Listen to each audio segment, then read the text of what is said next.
साथियों, सांपों को लेकर बहुत सारी कथाएं, दंत कथाएं, सांपों के बारे में तरह तरह की बातें, तरह तरह की भावनाएं, तरह तरह की चीजें सामने आती रहती हैं।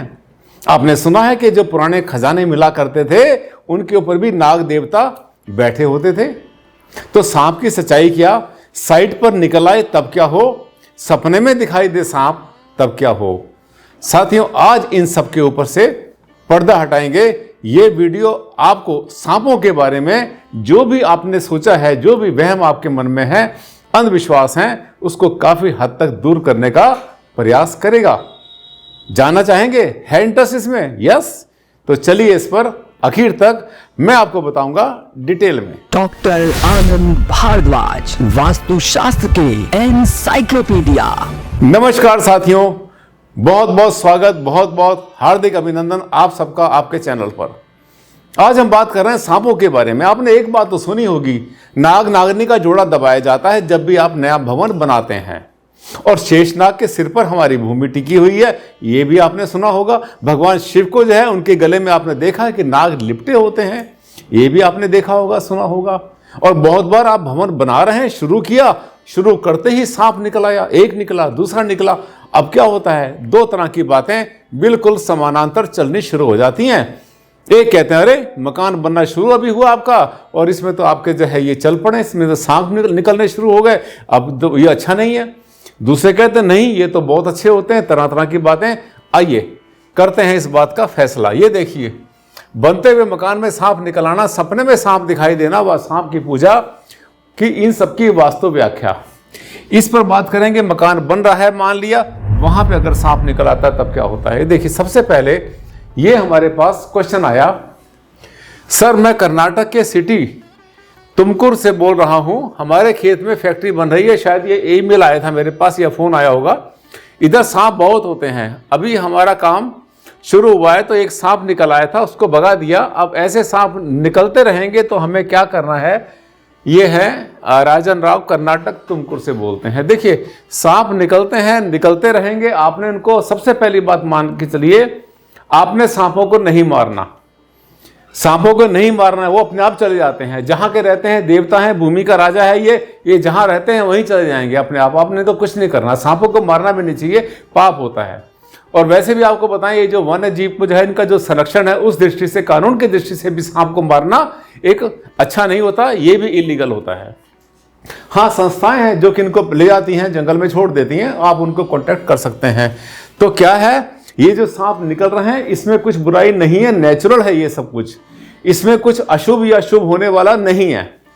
दूसरी बात, ये देखिए एक और आया हमारे पास, ये हमारे पास आया था, कमेंट है शायद, ये सिविल कॉन्ट्रैक्टर हैं उडुपी में, ये इनका जो है वो है अपना, गुरुजी क्या घर बनाना शुरू करने से पहले सर्प देवता की पूजा करनी जरूरी होती है क्या, ये पूछ रहे हैं। जैसे घर को शुरू करते हैं बनाना, देख रहे हैं ईंटें आ गई हैं, अब घर को बनाना है, यहाँ पर नाग नागनी का जोड़ा रखा देख रहे हैं, लोटा देख रहे हैं आप, ये सब चीजें जो हैं कितनी जरूरी है? यस, जरूरी है। एक ऐसी उपासना, एक छोटी सी पूजा है, एक ऐसा ध्यान होता है जिसमें कि हम ये मानते हैं कि सर्प देवता के ऊपर हमारी भूमि टिकी हुई है। और इसको जो है राहु मुख दिशा से भी हम जोड़ते हैं कि हर 3 महीने के बाद जो है राहु की मुख दिशा बदलती रहती है। इसी तरह से भूमि पूजन शिलान्यास का जो प्रावधान है वो बताया गया है हमारे शास्त्रों में, ज्योतिष में भी बताया गया है। अब देखिए इसमें गहराई क्या है इस बात की, देख लिए, मकान या भवन की नींव में सिल्वर यानी चांदी का सर्प का जोड़ा रखा जाता है, नाग नागनी कहते हैं, सांप सांपनी भी कह देते हैं। शास्त्रों के अनुसार कलश को भगवान विष्णु का स्वरूप माना गया है, इसलिए नए निर्माण के समय नींव में कलश भी गाड़ा जाता है। तो एक कलश होता है, लोटा होता है, मेटल का भी हो सकता है, वो क्या है उसके साथ में जाए, बहुत बार उसके अंदर भी नाग नागनी का जोड़ा रखा जाता है, कभी कभी ईंटों दबाया जाता है। जो भी श्रद्धा, जैसे भी तरीका, जो भी तौर तरीका आपके द्विज, आपके पंडित पुरोहित जी बताते हैं, उसके अनुसार आप करेंगे, उस दिशा में करेंगे जहां पर आपको बताया है, तो ये जो है इसकी पूजा करनी जरूरी होती है। आगे चलेंगे। अब देखिए, सलोनी थापा है, I saw dream in early morning around 4 AM। देखिए, सुबह का सपना अक्सर कहा जाता है कि सच्चे होते हैं, सुबह के सपने अक्सर सच्चे होते हैं जो सुबह सुबह आते हैं, राइट? आपने भी सुना होगा ऐसा। That large hooked cobra, hooked cobra बोलते हैं उसको, जो फन वाला कोबरा होता है, हुक माने होता है इसका जो फन होता है। Hook cobra snake is in my under construction कोठी नेपाल, राइट, नेपाल से है ये। What is the meaning of this dream, sir? I am getting different responses. Whom I told? ये बता, इन्होंने क्या किया, इन्होंने सपना देखा कि इनकी जो है कोई जगह बन रही है और वहां पर सांप निकल आया, कोबरा सांप निकल आया। तो इन्होंने लोगों से बात करनी शुरू करी कि मैंने ऐसे ऐसे देखा है। तो लोगों की अपनी अपनी प्रतिक्रिया है, जिसको जैसे समझ आता है वैसे बताते रहते हैं। I am worried, sir. I am a college lecturer. Don't fear. But still, उनको कहते डरती तो नहीं हो, पढ़ी लिखी हूं, मैं लेक्चरर हूं, प्लीज हेल्प सलोनी थापा। इन्होंने हमसे जो है हेल्प मांगी है कि बताइए इसका मतलब क्या। देखिए सलोनी जी, बात यह है कि ये जो है सांप का देखना, नाग का देखना, किसी भी स्नेक का, कोबरा का देखना हमारे स्वप्न के अंदर हमेशा पॉजिटिव सिंबल होता है, पॉजिटिव ओमन होता है, शुभ संकेत होता है।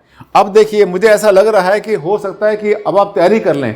मेरा आशीर्वाद आपके साथ, आप पूरे कॉन्फिडेंस से रहिए, बिल्कुल डरने की बात नहीं है। ये सब चीजें कभी ऐसे नेगेटिव नहीं होती और सांप का दिखना पॉजिटिव होता है। मुझे ऐसा लग रहा है कि आपका जो है नया मकान, नई कोठी बनने के पूरे चांसेस शुरू हो रहे हैं। बहुत जल्दी आपकी कोठी बनेगी। मुबारक हो बहुत बहुत, मेरी तरफ से आपको बहुत बहुत शुभकामनाएं और आशीर्वाद। अब आप देखेंगे ये जो सपना जिससे आप डरे हैं और लोगों ने आपको डराया है, इसका पॉजिटिव रिजल्ट आपके सामने आने वाला है। साथियों, सांपों से डरना या नाग से डरना ये ठीक नहीं होता, इससे कोई लाभ नहीं है। अगर डरना है तो उन लोगों से डरो ना जो सांप हैं, जो आजकल जो मॉडर्न सांप बने हुए हैं, कोई वास्तु के नाम पर, कोई ज्योतिष के नाम पर, कोई धर्म कर्म के नाम पर अपनी अपनी जो है कथाएं, अपनी अपनी बातें शुरू कर देते हैं, उल जलूल बातें। जैसे आपने देखा है, एक जो है एक बूढ़े छछूंदर जैसी शक्ल वाला पीछे चोटी बांध लेता है रस्सी से अपनी, और पता नहीं क्या क्या उल जलूल बातें बोलता है। और बहुत ज्यादा आजकल दिखाई पड़ रहा है नेट के ऊपर। पिछले शायद 2 या 3 साल से उसके दर्शन होने शुरू हुए, इतना टाइम भी नहीं हुआ, उसके अपने काम कारोबार सब फेल हुए और उल जलूल बातें कर रहा है। वास्तु के नाम के ऊपर इतनी घटिया बातें कर रहा है वो, जिसपे शर्म आती है। वो है सांप, वो है आस्तीन के सांप। उनको नहीं आपने पालना, उनको नहीं आपने वैल्यू देना और ना उनको फॉलो करना है। बिल्कुल उल्टी बातें बोलते हैं। वो कहते हैं नॉर्थ ईस्ट में मैंने टॉयलेट बनाकर लोगों का कैंसर ठीक कर दिया। वो ये कहते तुम्हारे घर की घड़ियां खराब पड़ी हो तो तुम्हारा घर बहुत लकी हो जाएगा। हर बात जो शास्त्र में लिखी है बिल्कुल उससे उल्टा बोल करके सनसनी फैला रहा है, वो बहुत जबरदस्त। वो है आस्तीन के सांप, उनसे बच के रहना। और उनके लिए मुझे एक श्लोक याद आ गया कि पयोपानम भुजंगानाम केवलम विश्ववर्धनम उपदेशात ही मूर्खानाम प्रकोपाय न शांतये। तो इनको जो है ऐसे सांप को दूध मत पिलाना, वो जो चोटी वाला है या जो चक्कर घुमाते हैं वो, या फिर यूनिवर्सल ऑरा स्कैनर को लेकर के घूमते हैं, बेवकूफ बनाते हैं लोगों को, जिस पर मैंने डाली हैं 50 वीडियोस। उनसे बच के रहना। वो हैं आजकल के आधुनिक मॉडर्न इंसान के नाम पर भेड़िए या इंसान के नाम पर सर्प। वो है काले नाग, ये नहीं है। ये तो पूज्य है, इनकी तो पूजा की जाती है। मुझे लगता है छोटे से वीडियो में मैंने आपके मन का जो वहम था, जो शक था आपको और जो अंधविश्वास था, उसको मैंने दूर कर दिया। साथियों, ऐसे होते हैं मेरे वीडियो। अच्छा लगा मेरा वीडियो और पहली बार अगर आप आए थे इस चैनल के ऊपर, तो मुझे 100% उम्मीद है कि वीडियो देखते देखते आपने इसको चैनल को कर लिया होगा सब्सक्राइब। नहीं किया तो अभी कर लेना, भूल मत जाना। इसके ऊपर हर चीज जो है फैक्चुअल होती है, तथ्यों पर आधारित होती है या शास्त्रों पर आधारित होती है। वैज्ञानिक पहलू भी इसका बताते हैं। अच्छा लगा वीडियो तो इसको लाइक करना मत भूलना और हाँ, स्प्रेड कर देना, वायरल कर देना इसको पूरी तरह से सोशल मीडिया पर। अंधविश्वास को हटाना और साथ साथ जो है वहम खत्म करना, ये हमारा धर्म भी, हमारा कर्म भी और साथ में हमारा ये नियम भी होना चाहिए। आज के लिए साथियों इतना ही। जल्द मुलाकात करते हैं, एक ऐसा ही टॉपिक लेकर आएंगे जिसको आप ढूंढ रहे हैं बड़ी शिद्दत से। तब तक के लिए दें आप मुझे इजाजत। नमस्कार, धन्यवाद, thank you and take care.